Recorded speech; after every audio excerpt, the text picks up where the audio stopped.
Afternoon tea is back at the Grand Floridian. The Garden View Tea Room is reopening its doors with a refreshed look, menu, and more 6 years after closing. But with a bit of a higher price tag, is it actually worth it? Let's go find out.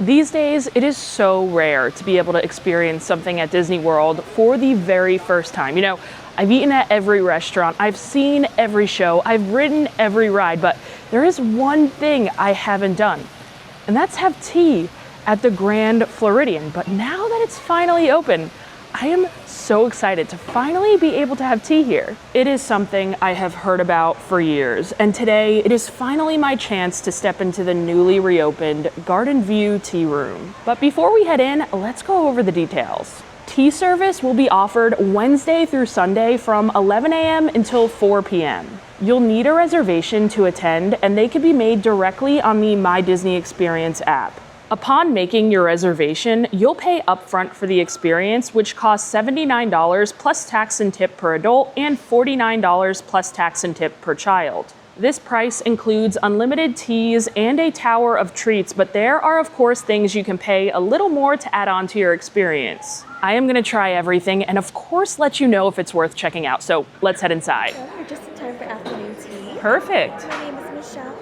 I'm going to invite you to cleanse your hands with our rose water infused towel. Please choose a plate.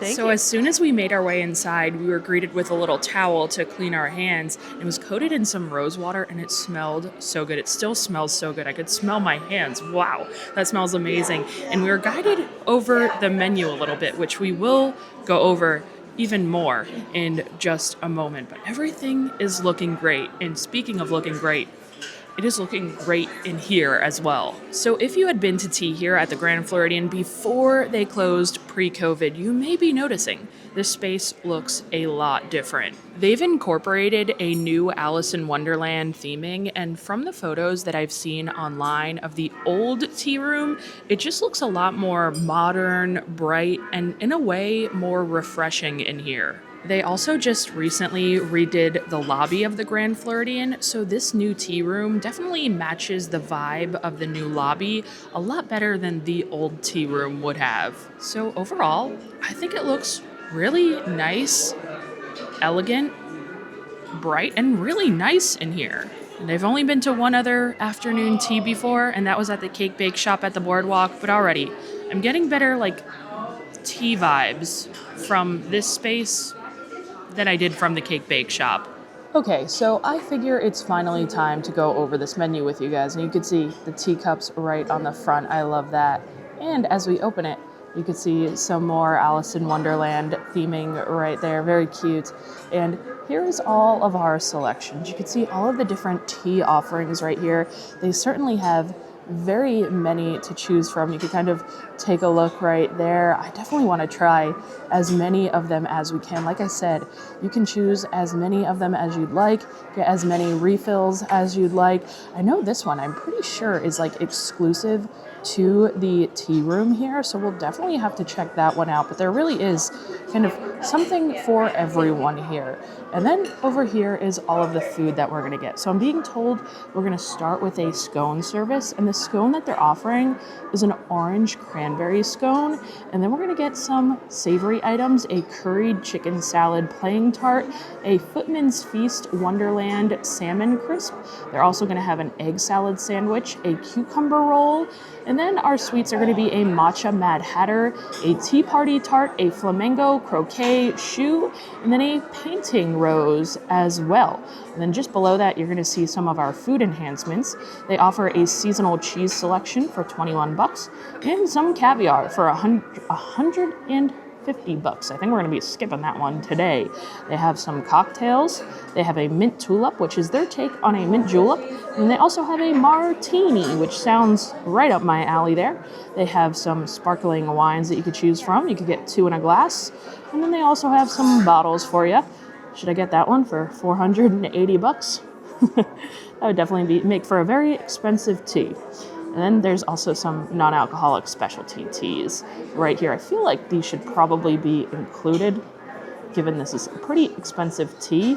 I wish these didn't cost a little bit extra, but they are charging you a little bit extra for these like specialty non-alcoholic tea drinks here. Are you an experienced tea drinker? I am definitely not an experienced tea drinker. I might need some guidance. Absolutely. So the top tier is going to be our black teas, and these will all be caffeinated. Okay. And we have a green tea here as well, and then there's 3 herbal teas. These are non-caffeinated. Okay. We'll go through each one. If there are any that you would like to experience the aromatics, let me know, and I'll hold it up for you. Okay. This is going to be orangey of Lady Grey. This has hints of bergamot, citrus, and orange. This is a London Strand English breakfast. Nutty chocolate, which has cocoa and hazelnuts. That sounds interesting to be a tea. Nutty chocolate? My favorite. Oh, kind of, is it like pistachio or like Nutella? I'm getting like Nutella a little bit. Okay. And then we have spiced chai, which is very much like fall. Like cinnamon, cardamom, clove. Oh, yeah. This is going to be the exotic mango and ginger. Okay. Lemongrass and peppermint. Redbush caramel velvet. And then a black currant and lavender. Okay. And I heard, was the orange one there, the first one that you mentioned, is that like exclusive to the tea room? Okay, I feel like I should probably start. Can I smell that one? Of course. Okay, I feel like I should start with that one probably. Okay, so my server was great in walking me through the different teas, and I'm definitely not an experienced tea drinker, so I definitely needed that. She let me kind of smell any of the ones that I needed to smell, and the chocolate one is definitely very interesting. She said that was her favorite. I might have to check that one out a little bit later, because I don't think I've ever like heard of a tea that's like chocolatey and nutty before. That sounds so interesting. But like I said, I feel like we have to start with the one that is exclusive to this tea room. It feels like it's only right. Tea time. When pouring any additional tea, just a reminder just to keep your hand on the lid. Okay. It's very hot. Thank you so much. All right, it is a very exciting time. It's finally time to try my very first tea here at the Grand Floridian. But before we try it, how pretty is this teacup and the teapot and all of the different plates on the table? Everything is so beautiful here.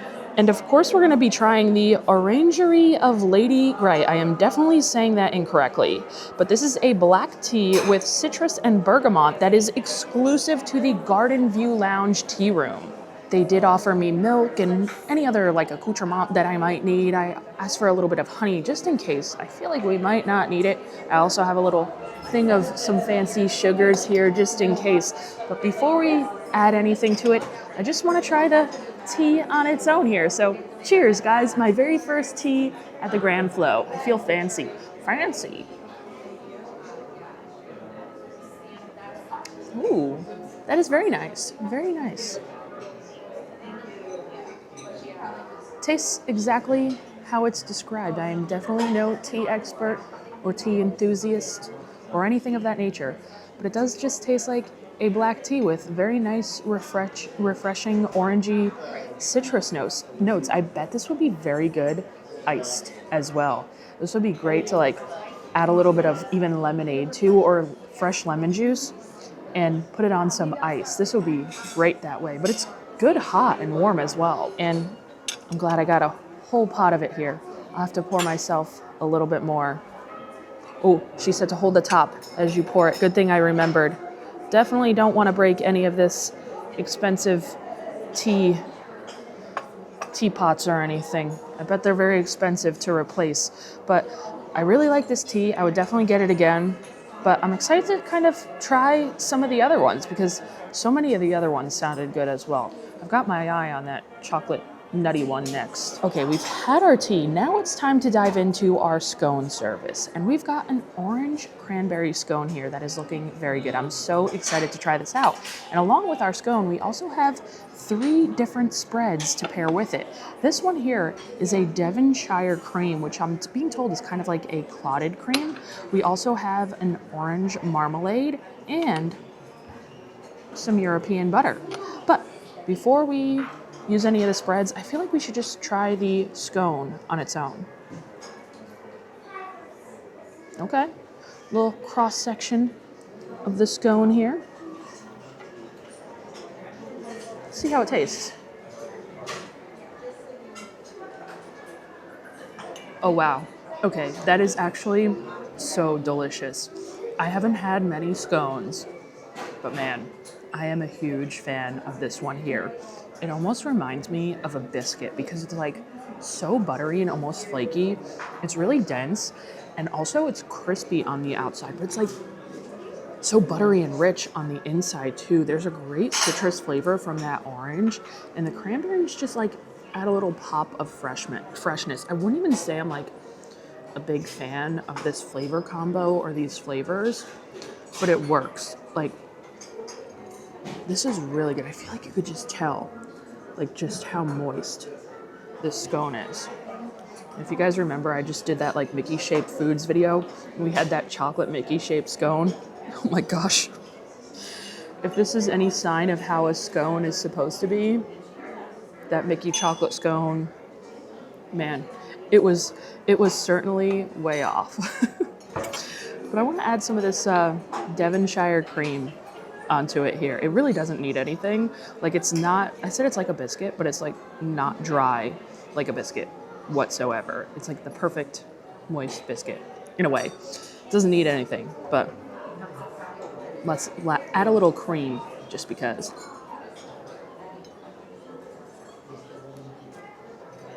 It just adds a little extra layer. I guess I'm a big fan of scones. I like the one when I had tea at the cake bake shop, and I really like this one too. I'm gonna have to get scones more often. I'm a big scone fan now. I wonder if you could get more scones. I'm gonna have to ask because I could go for another one of these. That scone has in fact been demolished. It was seriously so good, and confirmed. You can order another scone if you'd like. And look at that service. She figured my tea might be getting a little cool, so she brought me another warm pot of tea just in case. With that, it is finally time to dig into all of our food, our tower full of food. And you can see at the bottom here, we've got our curried chicken salad, playing card tart down there. We've also got our Footman's Feast Wonderland salmon crisp. Moving on up, we have the Tweedledee egg salad sandwich, as well as the caterpillar cucumber roll. And then at the top, we've got all of our dessert. There's the matcha Mad Hatter, the tea party tart, the flamingo croquet choux, and the painting the rose. So let's be real, guys. A lot of this stuff is very out of my comfort zone, but I am determined to try it all. I'm gonna give everything a go in with an open mind, and we'll see how it goes. So let's start with the more safe bet here, the cucumber, the caterpillar cucumber. I believe this has some type of cream cheese, and I do love cucumbers, so I expect this one to be pretty tasty.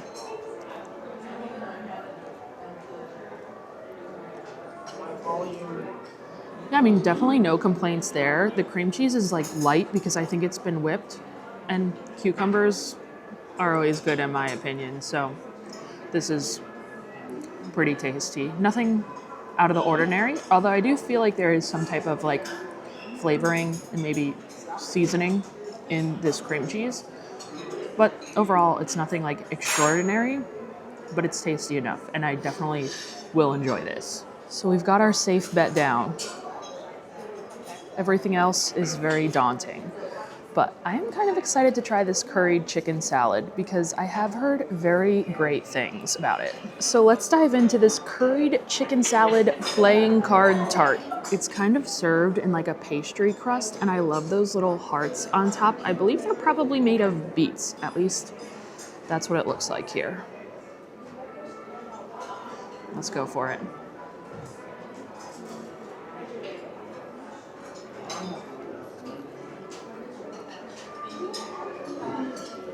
I'm trying to put my finger on exactly what is in this, but I'm not quite able to. I feel like there might be a couple of olives in here chopped up finely.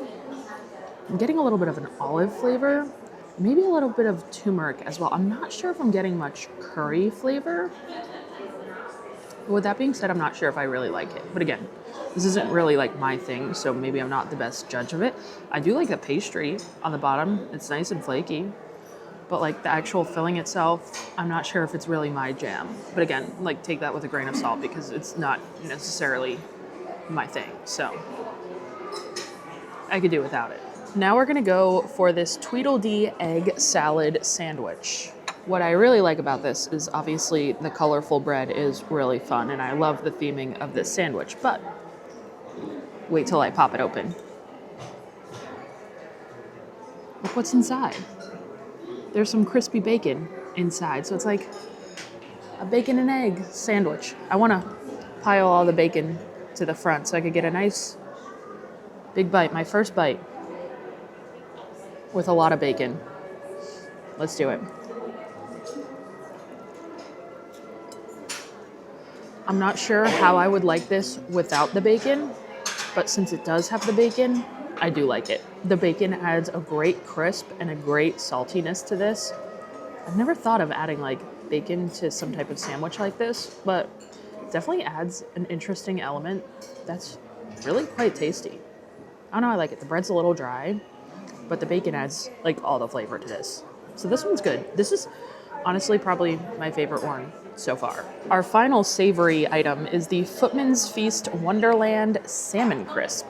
I'm not really sure what to expect with this one because I'm not gonna lie, this like thing on the bottom, it feels like a Rice Krispie treat, which it sounds crazy, but it's like sticky. And if you look closely, I feel like it might look like a Rice Krispie treat too, no? I don't know. But let's go for it. It also has like some salmon roe on top. Let's do it. I think I was spot on. That crisp rice on the bottom is exactly like a Rice Krispie treat. It's like a savory Rice Krispie treat. That filling on the top, the salmon on the top, is actually really good. It has a great lemon flavor. I'm not sure how I feel about the Rice Krispie thing, but the salmon has such a great flavor. I really love the salmon on top. So overall, these savory dishes aren't really my thing, but I'm glad I gave them a go, and I totally knew that coming in. I did want to clear a couple things up. I asked my server, you're unfortunately not able to substitute any of these dishes. So say you didn't like salmon, you didn't like seafood.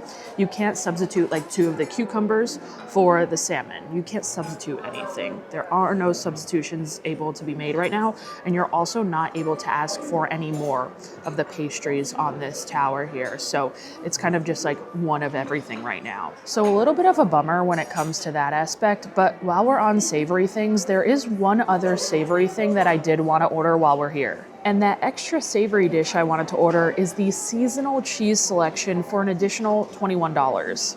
Where do I start with this one here? This is right up my alley. I was a little worried when I ordered it that there was going to be like a blue cheese and kind of a couple cheeses that I didn't like, but I have a feeling I like all of these cheeses that we've got here. I guess we should just start on this side here. She said this is some type of cheesecake. That's certainly very interesting. I'm assuming it's going to be, a savory kind of cheesecake. But yeah, there's like certainly some type of like pastry pie crust on the bottom there. This is very interesting. Whoa. That is crazy. Unlike anything I've tried in a good way. That's really good, really interesting, and it is so a savory cheesecake. The pastry crust is really nice and buttery, and it just works. It somehow works. What the heck? I want to say it's like maybe cream cheese in a way. It's cream cheesy in a pie crust. It's so soft and so good. Wow. I really like that. Savory cheesecake. Who would have thought? Wow, that is so good. Here we have another kind of like pastry with cheese selection here. This reminds me a lot of something that I had at Victoria and Albert's. If I'm remembering correctly, they served something in like this style of like pastry crust. I could be remembering incorrectly, but I'm pretty sure they did. And this is like another soft style cheese, which I always like a soft style of cheese. So I think I'm gonna like this one too.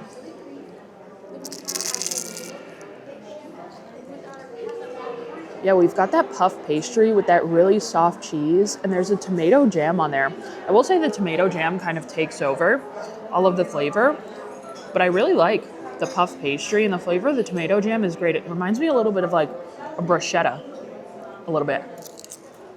Very tasty though.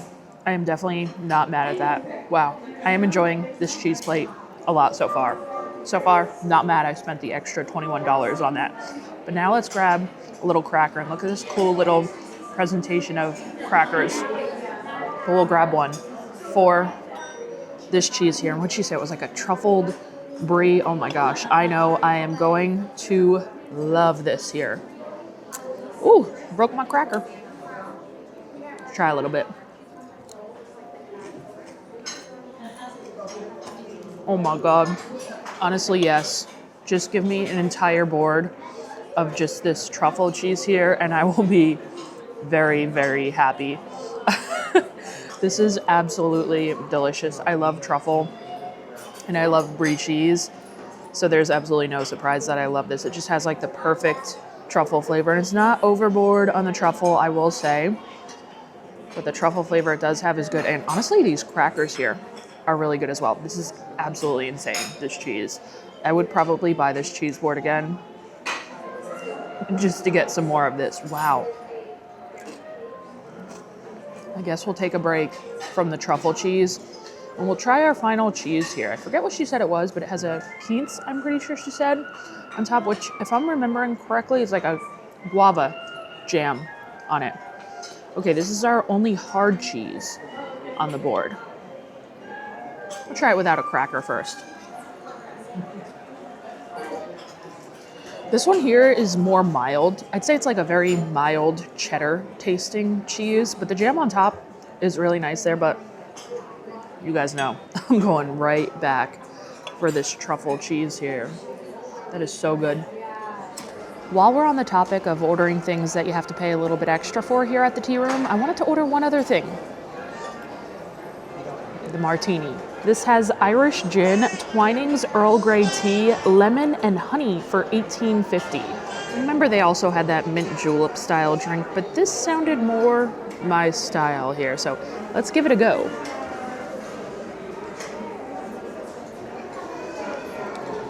Ooh, that is delightful. It doesn't say there's any lavender in this or any kind of like floral. I wonder if there's any like floral notes in the kind of gin that they're using.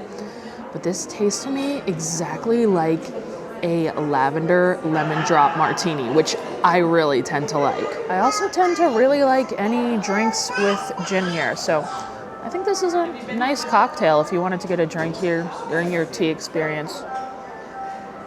I think it is finally time for a little sweet treat here, and we've got our plate full of sweet treats. There are 4 different ones that we're gonna try. And even though I am not much of a matcha fan, I wanna start by trying this matcha Mad Hatter because honestly, it looks the coolest. And this one I've been told we should use a fork to try, so let's dive in here. Wonder what's gonna be on the inside. Is it gonna be like chocolatey or full-on matcha? It's looking like it's full-on matcha there. Yeah, it's like a matcha cake. That is definitely matcha, but it's not like overly matcha to where I don't enjoy it. It's very citrusy. Wow. That's actually very good. Wow. Very citrus forward. I taste a little bit of like maybe lemon in there.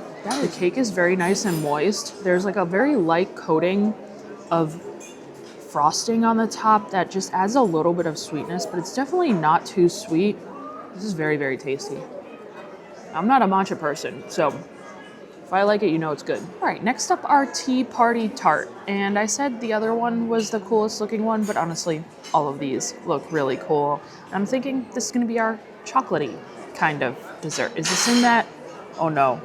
Is this in one of those Disney buffet pie crusts? It is. It's hiding underneath. It's doing a good job of hiding, but look, I found it. It's in one of those Disney Chef Mickey buffet pie crusts that I don't enjoy. This is gonna be very hard to eat though. How do you eat this? I think I'm gonna take this off. This is just like chocolate and fondant.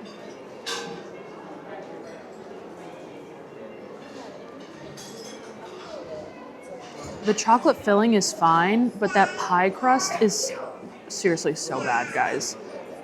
I'm kind of sad that they would use that one of those here in one of these desserts, because those Disney buffet pie crusts that they use are just like so cheap and just really not good. I guess like the chocolate one is better than the usual just like plain old pie crust, but it's just like dry, crumbly.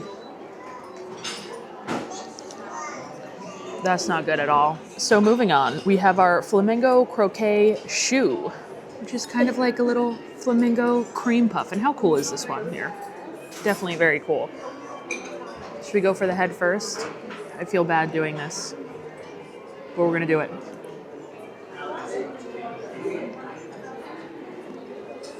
They like their citrus here between the orange tea, the orange marmalade, the orange scone, and there's a citrus filling in here too, which I don't mind because I love citrusy kind of things. It's okay. I don't think it's like spectacular. I mean, it's fine. But honestly, between this one and the other one, they just taste like really cheap Chef Mickey's Disney buffet desserts. If I'm being totally honest, like the matcha cake was good, but the last two just taste like a dessert you can find at Chef Mickey's. I'm really hoping the painting the rose is a little bit better, and this one is at least cool because when they brought it over, they put some little drops of some fruit syrup on it because they said the queen definitely would not want this to be white. She would want it to be red. I forget exactly what the flavor of this one is supposed to be though.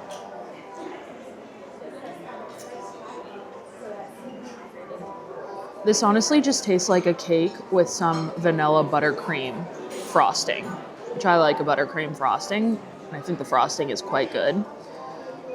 But I kind of wish it had a little bit more flavor. And you would think it would because the cake is like colored purple, but it really doesn't have much flavor. I gotta say, overall, I'm a little bit disappointed with this dessert plate. Like, I expected to not like the savory dishes. I already knew that going in, but I expected to be a little bit more impressed by the desserts, and I'm really not. I feel like all of these could be found at Crystal Palace, 1900 Park Fair, Chef Mickey's, and I feel like when you come to a tea, they should be a little bit more impressive. I don't know, but the presentation of them is good. They all look really cool, so I will say that. Well, I feel like time has really flown, and before we head out for the day, I did want to try one more of the teas. So I decided to order the nutty chocolate flavored Assam tea, which is a rich Assam black tea meets the flavors of smooth chocolate and roasted hazelnuts, which is a blend inspired by the timeless pairing of tea and chocolate.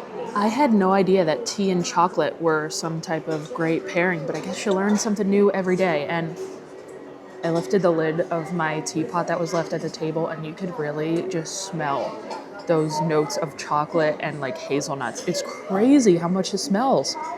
It smells really good too. I'm excited to try this out. My server let me know that this is like her favorite tea that they have here, and she recommended I pair it with like milk and sugar, but I want to try it just like on its own first, so let's do that.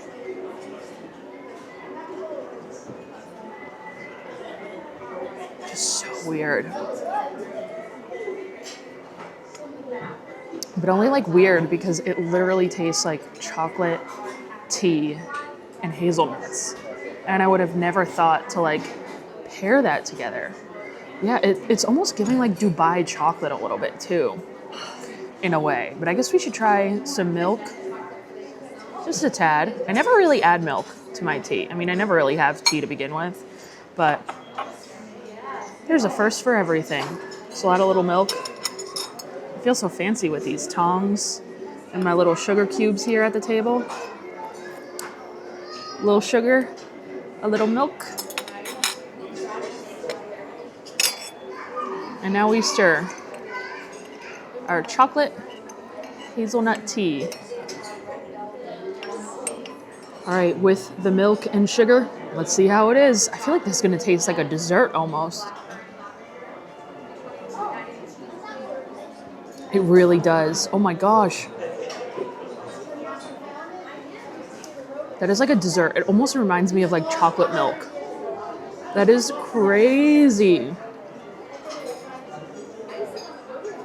I Can't stop drinking it though. I feel like this is the perfect tea to kind of like end our meal with. I'm glad we're finishing off with this one. I feel like we started with the perfect tea and we're ending here with the perfect tea. With that, we are finished up at the Garden View Tea Lounge, and I am so happy that I could finally say I have experienced tea at the Grand Floridian. And you guys saw my experience firsthand, but now that we're finished up, I kind of want to give you guys my overall thoughts and my review. Not including the add-ons, so the cheese and the alcoholic drink, my total for tea today was $98.36. That's including tax and tip.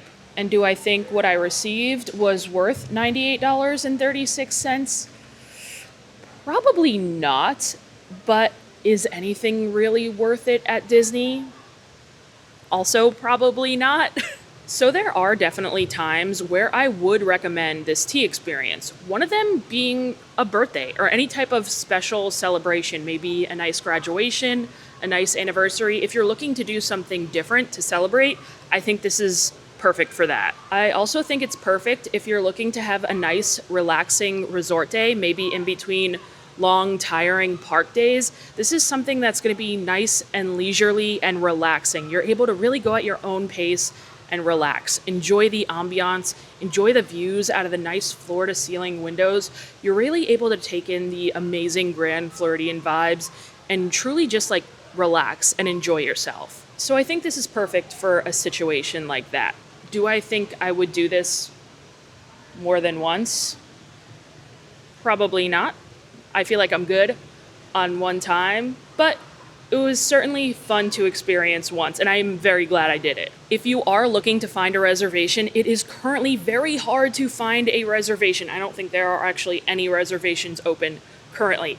I was able to find a reservation using Mouse Watcher. It's a paid reservation finder tool. I paid for alerts to be sent to my phone and my email, and I was able to book through that. So if you guys are interested in checking out that service, I'm gonna put a link in the description of this video. This is not paid at all. I just truly believe in this service, and I've used it to find an opening day or close to opening day reservation for every lounge, experience, restaurant that has opened at Disney World in the past like 2 years, and I've seriously been able to find a reservation everywhere using mousewatcher.com, and that's how I got this reservation today. So I highly recommend this service.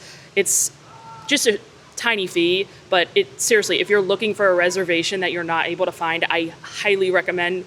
That's how I was able to find my reservation today. Again, not paid, not sponsored. It's just how I find reservations. I hope this video gives you a little bit of insight as to what it's like to come to tea here at the Grand Floridian now that it's back open, and maybe helps you decide if it's worth it to come to tea for you and your family or not. But I want to hear from you guys. Let me know down below in the comments whether or not you think the Garden View Tea Lounge is worth it, or maybe you came here before COVID, before it closed. Let me know if you thought it was better before or currently. So thank you guys so much for checking out this video. Thank you to everyone over on Patreon. I really appreciate your support. As always, if you enjoy honest Disney food reviews, make sure you hit that subscribe button, and I'll see you guys in the next video. Bye.